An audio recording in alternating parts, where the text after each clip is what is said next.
Okay, so dear Dhamma practitioners, be comfortable yourself and relax your body. Keep your back straight, neck head straight in one line, and your right palm on your left. So gently close your eyes and bring your attention to this bell sound. So while you're focusing to the sound, mentally relax your body, relax your mind, and relax your breathing with your thoughts. So do nothing extra. Just follow the sound, please.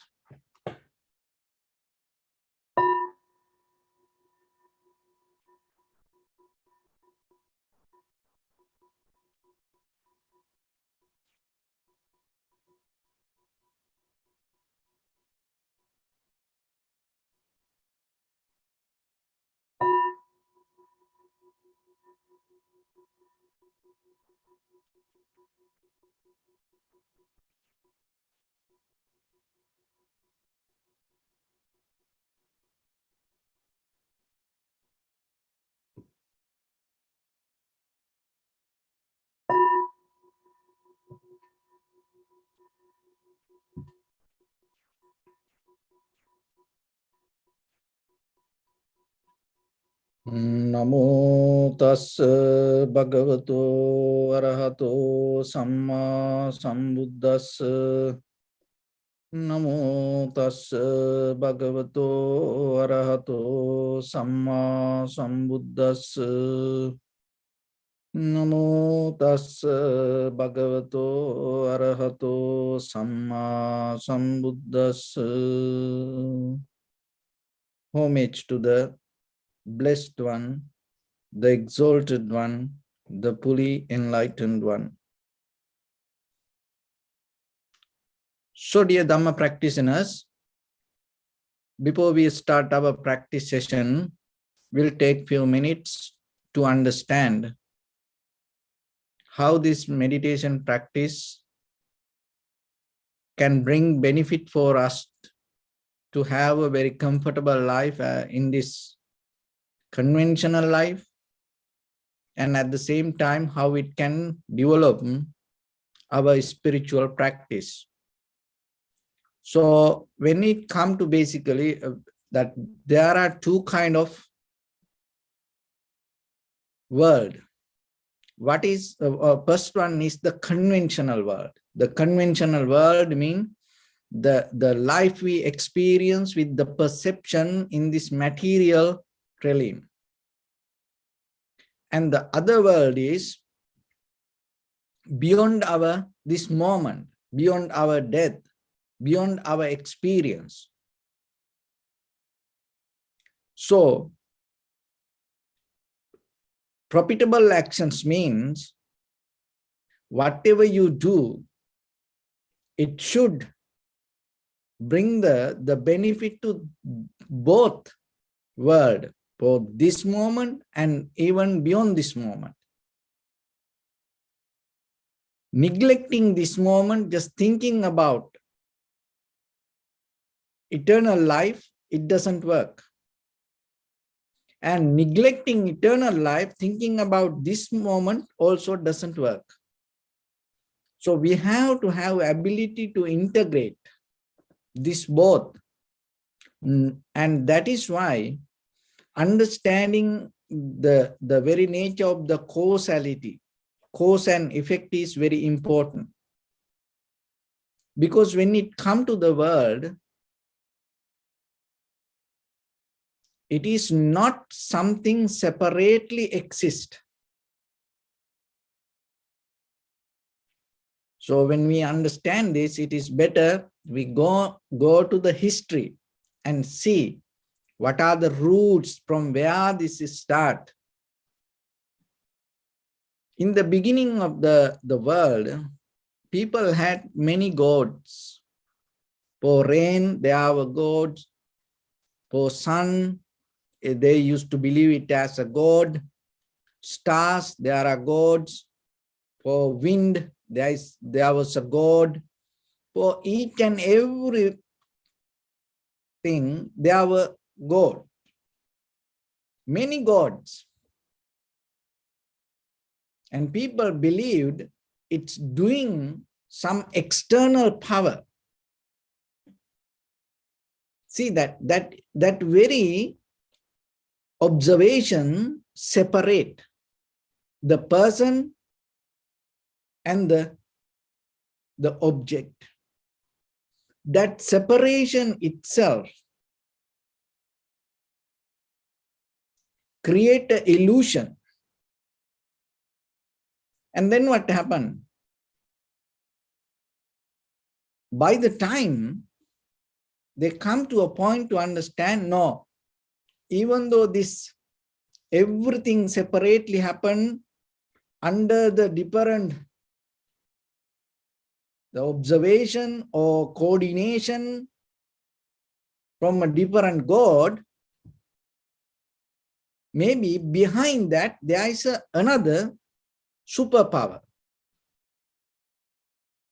So that is where one God came. And that is what in the Eastern, in India, that's what they call the Brahman. But in the Western world, the God is different. So what is the different with the Western world God and the Eastern God? The Eastern God, Brahma, is the constant existence. It's always happening. It's always the moment of becoming. It's not just a one moment of incident. It's every day, everywhere, all the time. You experience that. That's Brahman. The final source, the ultimate source, the power. Another way you can explain it, it's a kind of like the foundation of this all becoming. It's not only one moment. Every day it happens. So this becoming nature come out of the Brahman. But in the Western world, from the Middle East, that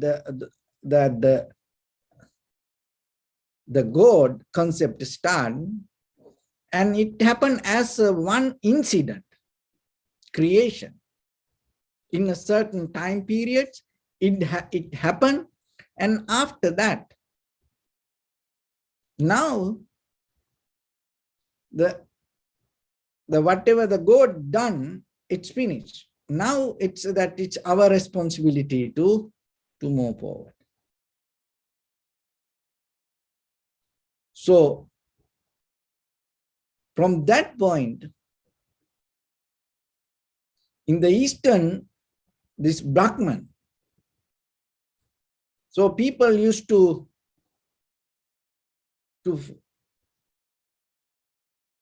look into that and harness to that, and by the time they had a different idea. So now they found out, oh, there is the Brahman, there is something, that Atman, that happening, existing all the time. And wherever we go, we come back to that. And again and again, again and again, ultimately we're going to be with it. And they found out, then what the point? There should be some end. Then they came to an idea called Moksha. So the Moksha means it's a complete the exit from becoming. So that is where the Nirvana also introduced. So people start to look, there should be an end.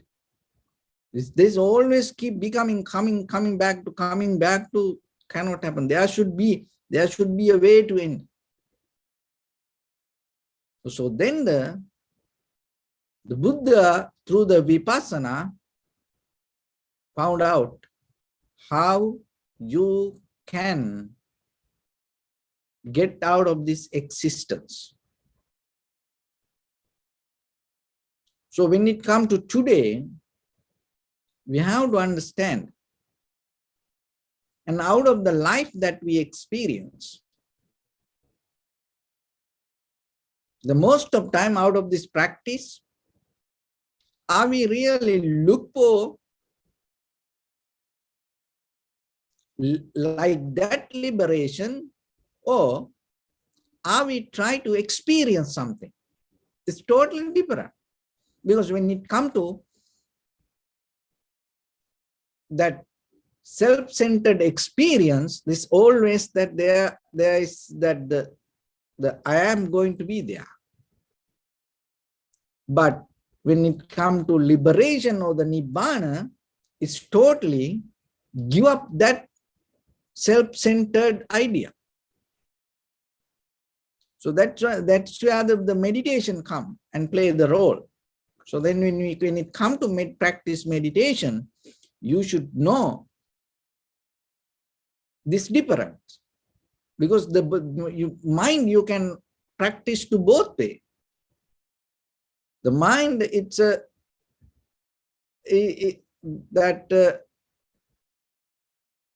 it follow anything. And mind doesn't care. And whatever that thoughts come, mind will go for that.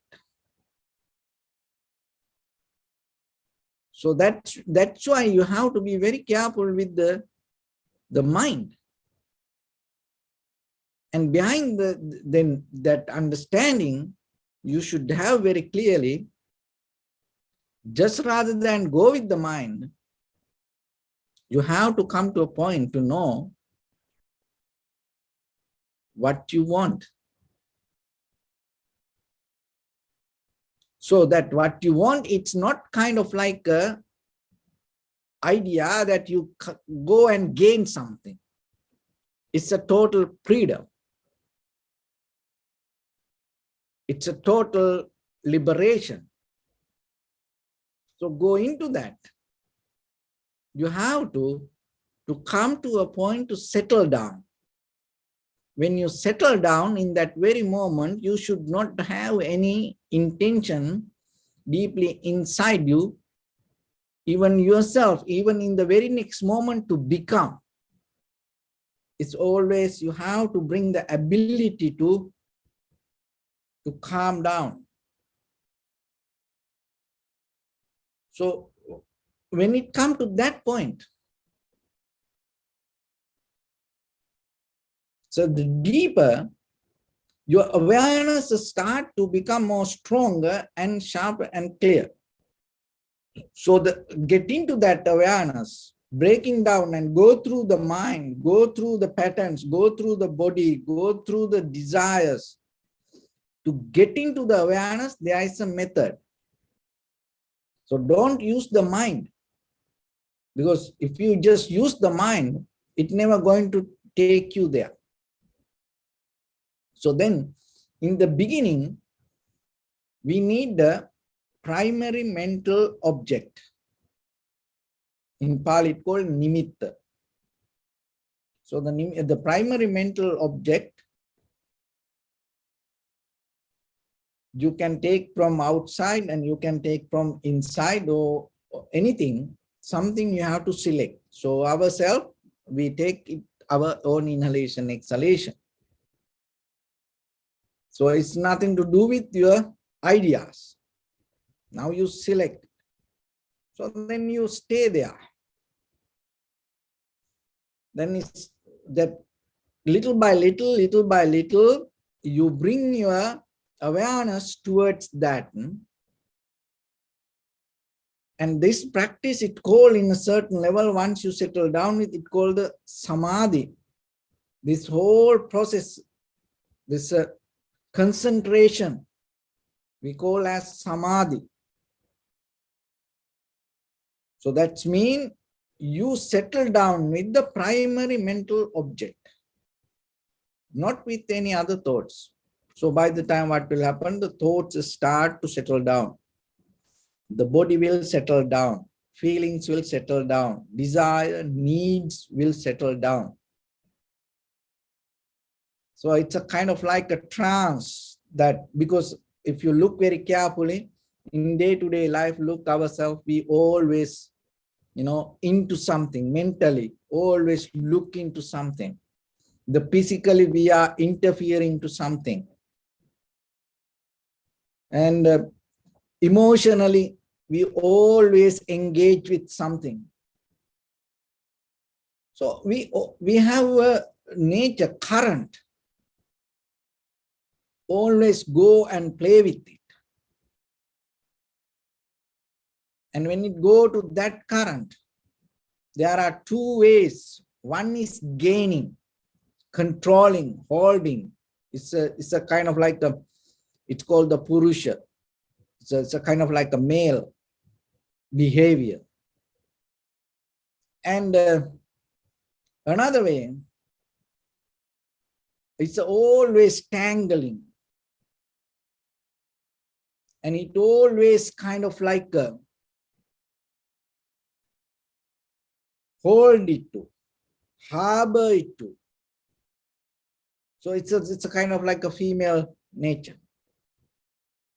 So in the ancient time, the whole process called as kind of like a Maya. So that this every atom, electron, neutron, proton, to this everything has this nature. Bound to each other, gaining, holding. So we can't get out of it. It is our nature. And always we like focus to darkness. We always like to wander, have a wander mind. And we always like to create a kind of like a roller coaster happiness. Why it's called roller coaster happiness? So as you know, that you go to a place, so wherever this roller coaster, the playground, so you go to that place. When you go there, the machine is neutral. So then you buy a ticket and you get into the machine. So now your body also, you neutral, you okay.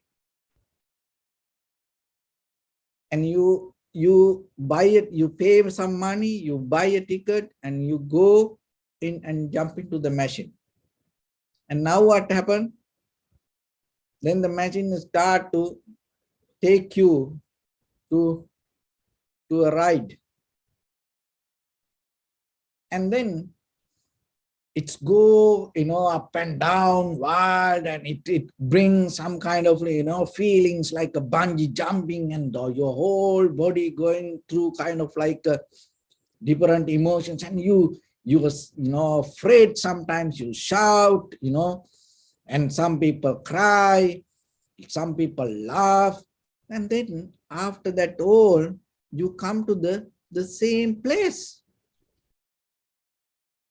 And then you get out of the machine and you walk yourself, the same person.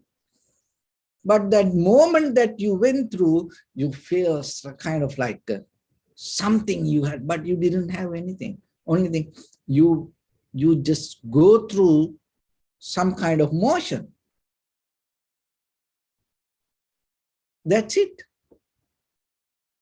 So we always, even that, we don't go to that kind of place.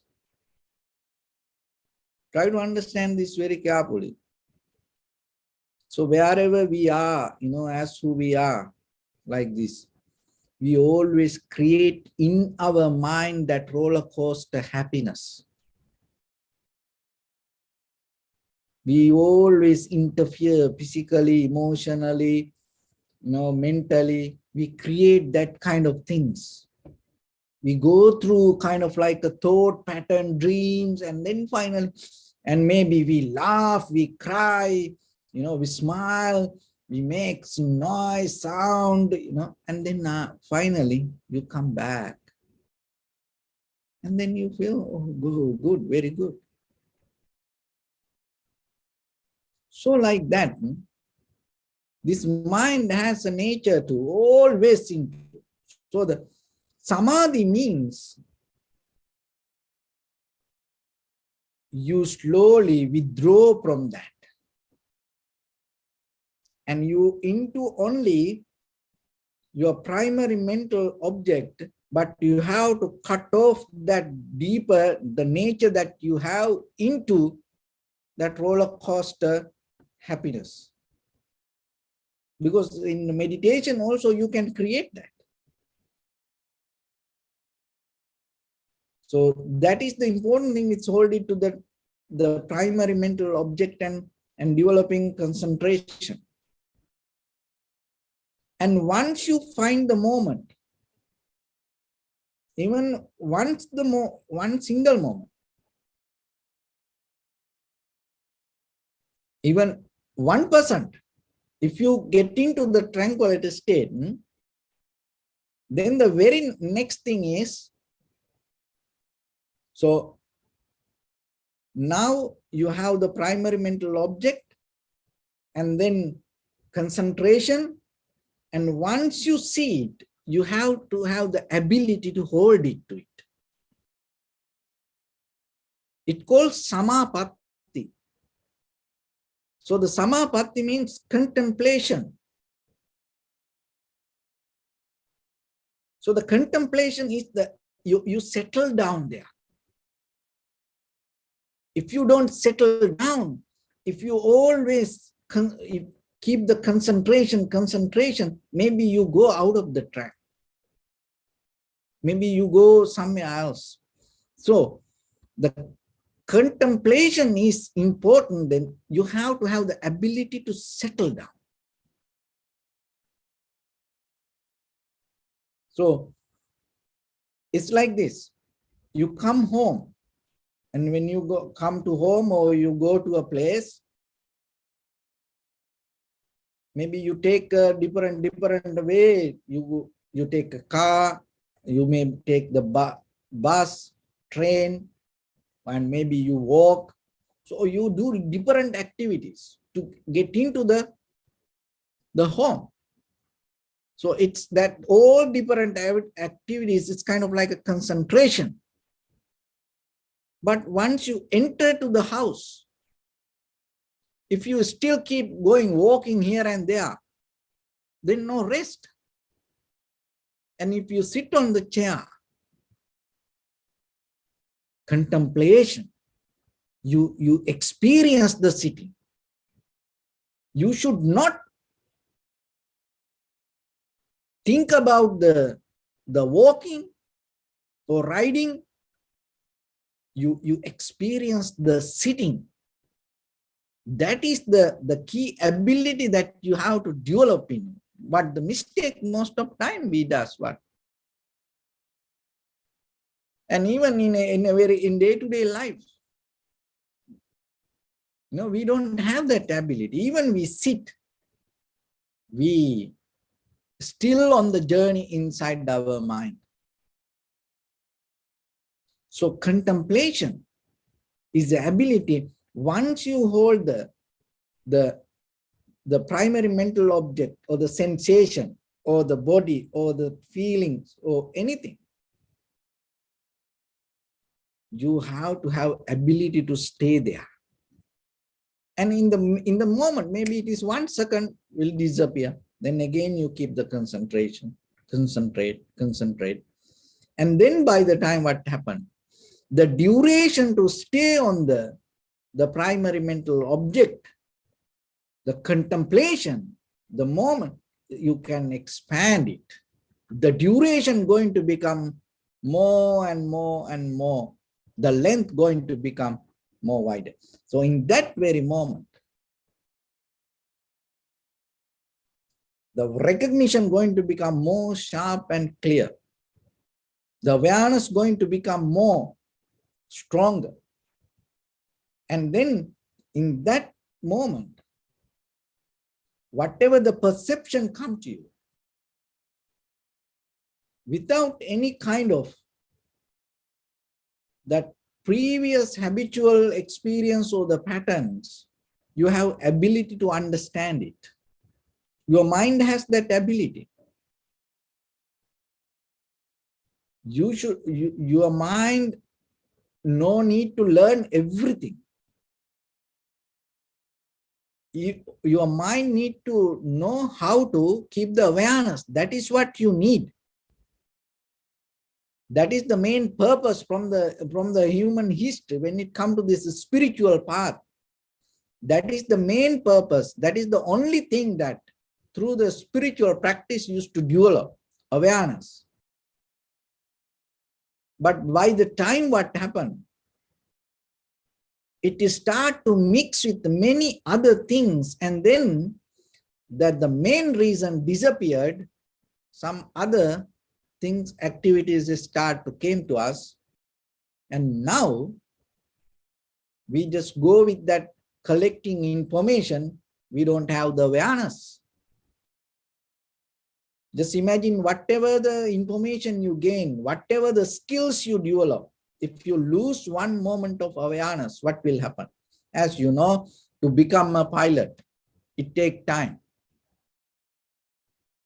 So maybe, one day you get a fighter jet. If you lose the awareness, what will happen? For a moment,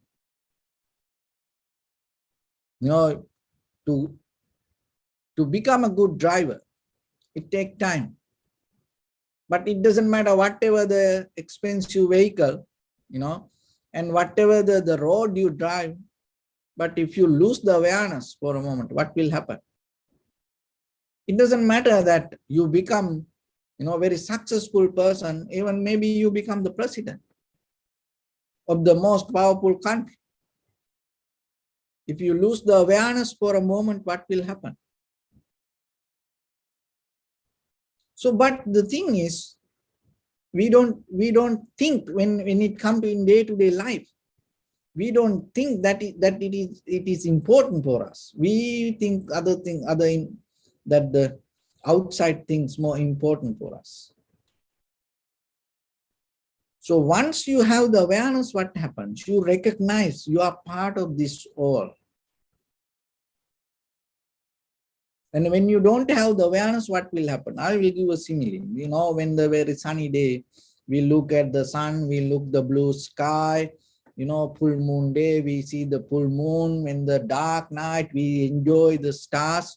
We always separate it. I am here, the sun is there. So I am separate from the world. We try to understand the world, separating us from the world. But when your awareness becomes stronger, you recognize you are part of the world. So whatever happened with the sun, moon, stars, the wind, the sky, that everything, the same thing happening inside your body also. That is the very ancient way of the analyzing this physical body and try to help to cure this body with the herbal medicine. So because it is not different from the outside world. Why? Because you are a part of this world, this universe. So once you understand that, so you see the sun change, always it's in a journey, the moon always in a journey, and the stars, the sky, clouds, wind, the water, the fire, this everything, you know that. You experience it. You know it's always in a journey, but you forget. You are part of it, and then what will happen? When you forget like that, you think, oh, you permanent. Other everything change, but I am permanent. But once you know you are part of the world or the universe, the nature, environment, there are no need any other extra lessons for you to understand. You also change because you recognize, you experience, you are part of it. That understanding, and when that harness brings the ability to understand what is impermanent. That impermanent itself, there are many interpretations, but one way that you can access to that is, it is not about nothingness. So just imagine you experience this everything, but if everything change, there is no any such a permanent, concrete moment can exist. So then what we experience is not permanent, but experience going to be there, but it is not permanent. So once you come to that, you not hold it to that. Right or wrong, happy or sad, it doesn't matter. Victory or failure, it doesn't matter. Why? Because you know you are in a journey. So once you have it, you become free from the idea of this self-centered, permanent, concrete experience. That itself take you out of the cage. And then whatever come to you, you know it happened only in that very moment. So then you do your best. If you have to avoid it, you avoid it. You have to interfere and do something, you interfere and do that. You know it's happened only in that very moment. So that when you come to that understanding, that awareness, it's beyond the mind, beyond the thoughts, beyond the body, beyond the feelings, beyond the emotions, and beyond the environment. Your awareness is going to become more higher and stronger and clear. When you have that ability, that the trance, that the shift going to happen from your own point of view regarding your own life. And that is what we need. So it can happen by practice little by little, little by little. So then remember, be very clear with the primary mental object, find the location. So that's mean in front of your nose and your upper lip area, you know that, and you know it is your own inhalation, exhalation. So be with it and bring the ability, concentrate again and again, again and again. Bring the awareness. So your mind start to play the role in the beginning, but don't worry about it. Don't give attention to the mind, thoughts. Keep the awareness. And then by the time you will settle down, once you catch it, try to stay there, increase the duration. So with that, let's get into practice a little bit now. So your right palm on your left, neck head straight in one line and be comfortable with your posture. So bring your attention to your body and scan head to toes 3 times yourself and say Swapatveva, or may I be well and happy.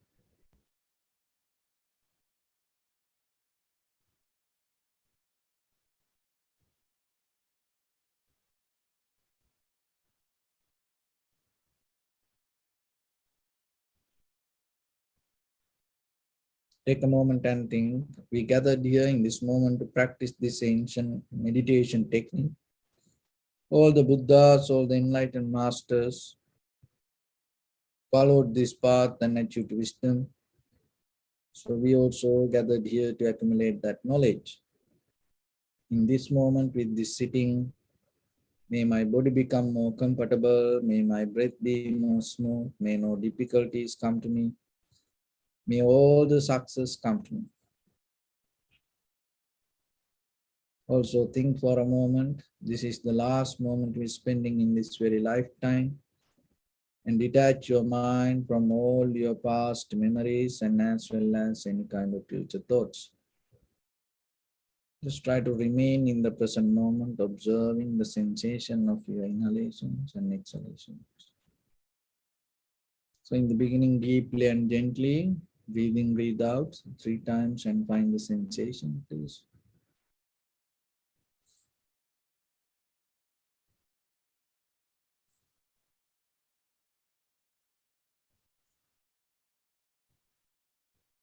And allow your inhalations, exhalations happen itself. When it happens, just recognize it. Do nothing extra.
Bring attention to your body, please.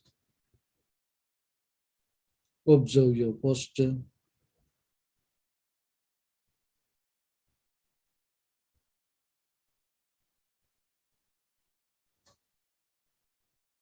We cultivate loving kindness and compassion in our heart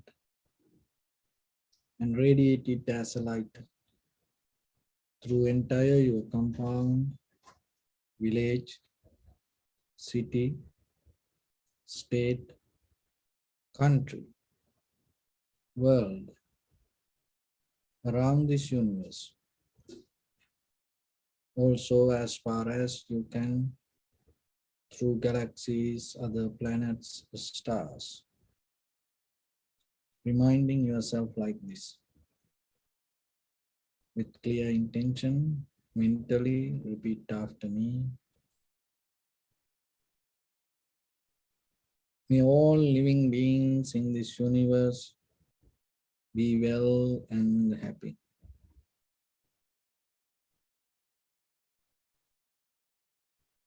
May everyone be happy and safe. And may their hearts be filled with joy.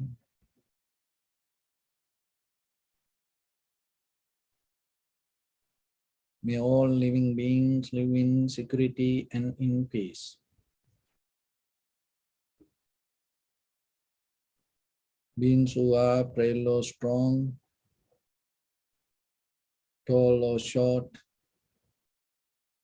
big or small, visible or not visible, near or far away,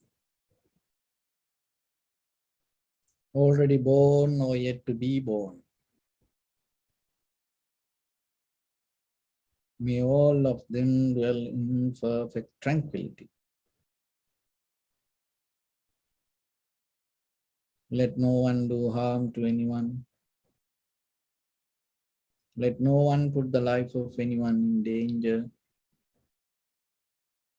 Let no one out of anger or ill will wish anyone any harm.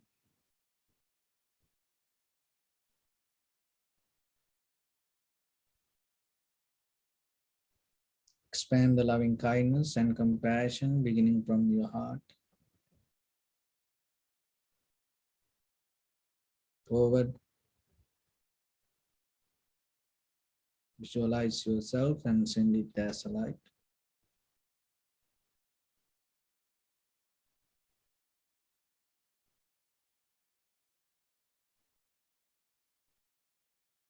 To your backside.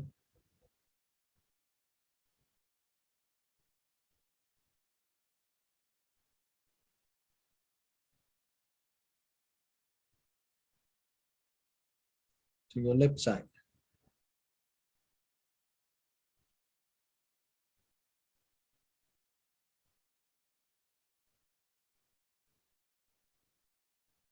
And to your right side.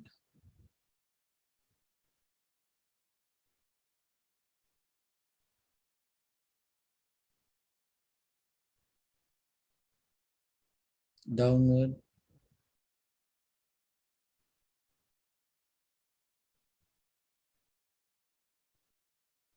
And upward.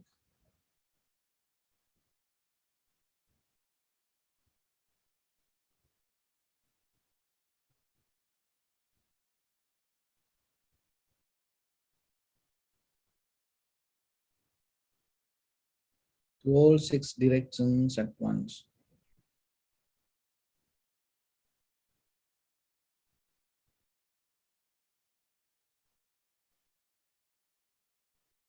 Like the moon, the sun, spread the light, spread the energy without any condition, without any limitation, without any resistance or without any judgment.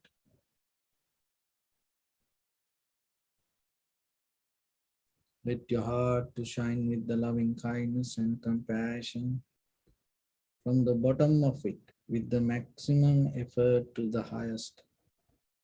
Wishing yourself, may all living beings in this universe be well and happy.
Say sadhu, sadhu, sadhu. So first of all, we offer this practice to the great qualities of the Buddha, Dhamma and the Sangha. And also by the power of this meritorious deed, may all of us attain to the supreme bliss of Nibbana. May all your guardian angels and deities will receive these merits and increase their longevity and protect all of you from any kind of planetary influences or any ill effects. Ittavata sampadam punya sampadam sabbe deva numodantu sabba sampatti siddhya sabbe bhuta numodantu sabba sampatti siddhya sabbe satta numodantu sabba sampatti siddhya Imaya dhamma nu dhamma patipattiya buddhang pujemi dhammang pujemi sanghang pujemi Attaya imaya patipattiya jati jara vyadhi maranam ha paribunjisami Idamme punya kammang asavakkaya vahang hotu sabba dukkha pamuncatu. Bless you.